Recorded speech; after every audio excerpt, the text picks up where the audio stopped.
सीधा वृंदावन को छोड़ करके प्रेमी कहीं जाते नहीं हैं। कहते चलो वृंदावन चलते हैं। एक बार मीरा जी से किसी ने पूछा, मीरा जी आपको सबसे प्यारा कौन सा धाम लगता है? मीरा जी ने कहा मेरे कान्हा का धाम, मेरा कदमा, मेरा गिरधर गोपाल सीधाम वृंदावन में रहता है,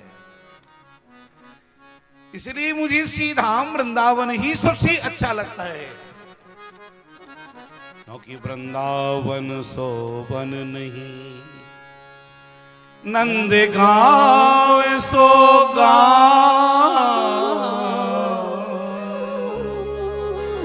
बंसी बट सो बट नहीं, श्री कृष्ण नाम सो